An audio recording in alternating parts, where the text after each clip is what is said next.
12 గంటలకి 12 గంటలకండి. నేను ఈ ముసిలిదే పుల్లలు విరుతుందో అనుకున్నానండి. అలాగంతా పరిగెడుతుందేమో నాకు తెలీదు. ఇన్నాళ్ళు బయదేలు చూసిదాన్ని. ఇంకా రాత్రి అంతనే ఇంకా బయదేరవద్దమ్మా ఇలాగా వచ్చింది కదా అన్నారు. అంతే నేను బయదేరలేదండి.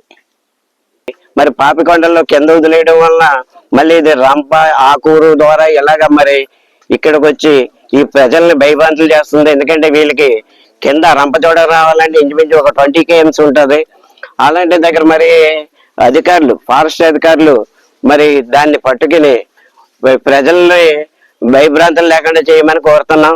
దాన్ని కొద్దిగా పట్టుకొని మా జనాలంటే ఎప్పటికీ ఇంటి దగ్గర కూర్చొని ఉండలేరు కదండి. దాన్ని ఏదో రకం మీరు ఫారెస్ట్ డిపార్ట్మెంట్ నుంచి పట్టుకొని దాన్ని ఎక్కడొకక్కడ వేస్తే బాగుంటదండి. ఎందుకంటే రేపు పొద్దున మా జనాలంటే జీవన పిక్కలు వస్తే ఇక బయటే ఉంటారండి. ఇప్పుడు ఆవుల్ని మనుషులంటే లోన దూరం ఉంటామండి. మరి ఈ ఆవుల్ని లోన పెట్టి ఉండలేం కదండి, మేపు పెట్టాలి కదండి. అందుకనేసి కొద్దిగా మీరు అందరికీ సహకరించాలని కోరుకుంటున్నాను. మా ఊర్లోనే 2 రోజుల నుంచి పులి సంచరిస్తుంది సార్. అలాగే అదే విధంగా మాకు 2 ఆవు దూడల మీద దాడి చేసి గాయాల పాలైనాయి సార్. అలాగే మాకు ఫారెస్ట్ వారు కూడా చొరవ తీసుకొని మా గిరిజనులు మాకు ఆవుని మేకని మేపుకోవాలంటే అడవికి వెళ్ళాలి, అలా కర్ర పుల్ల తెచ్చుకోవాలంటే అడవికి వెళ్ళాలి. దీని మీద చొరవ తీసుకొని మా ఫారెస్ట్ అధికారులు ఆ పులిని పట్టుకొని దండించి అదే బోన్లో మా దండించి మాకి కొంచెం ధైర్యం చేసి మా గ్రామస్తులని కొంచెం కాసి కాపాడని మేము అనుకుంటున్నాం సార్. మా గ్రామస్తులు చాలా భయాందకరంలో ఉన్నారండి. మీరు కొంచెం ఫారెస్ట్ వాళ్ళు మాకి చొరవ తీసుకొని కొంచెం ఈ సమస్యను పరిష్కరించాలని కోరుకుంటున్నాం సార్. అందరికీ నమస్కారం అండి.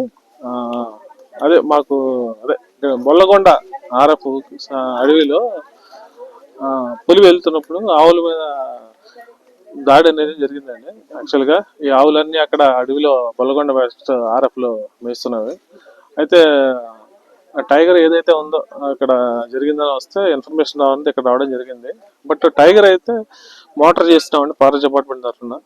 అది ఒక 5 days నుంచి ఓన్లీ ఫారెస్ట్ లోనే తిరుగుతుంది. విలేజ్ దగ్గరికి కానీ వాటికి కానీ ఏం రావట్లేదు. ప్లస్ నిన్న రాత్రి ఇక్కడికి రావడం జరిగింది. మన రంప గ్రామం, మరవాడ ప్లస్ ఇక్కడ పెద్దగొండ గ్రామాల్లో కూడా ప్రజలకు అవగాహన కల్పించడం జరిగింది. ఇంతకు ముందు అటు సైడ్ ఉన్నటువంటి గ్రామాల్లో కూడా అవగాహన కల్పించడం జరిగింది. ప్రజలు కూడా సహకరించారు. అయితే అదృష్టం ఏంటంటే ఇక్కడ పులి ఎప్పుడు ఫారెస్ట్ లోనే ఉంది, విలేజ్ లోకి ఎప్పుడు రాలేదంటే. అయితే ఇప్పుడు జరిగిన దాడి ఏంటంటే ఈ ఆవులు ఫారెస్ట్ బొల్లగొండ వెస్ట్ ఆర్ఎఫ్ లో మేస్తూ ఉండడం వల్ల చిన్న దాడి జరిగింది చిన్నపిల్ల మీద.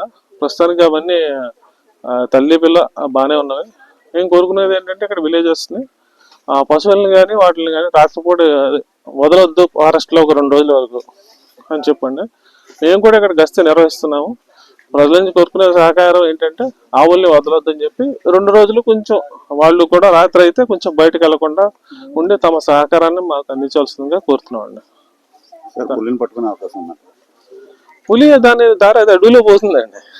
సో ఎటువంటి ఇబ్బంది ఏం లేదు. అది ఇప్పటి వరకు గ్రామాల్లో రావడం కానీ ఎటువంటి జరగలేదండి.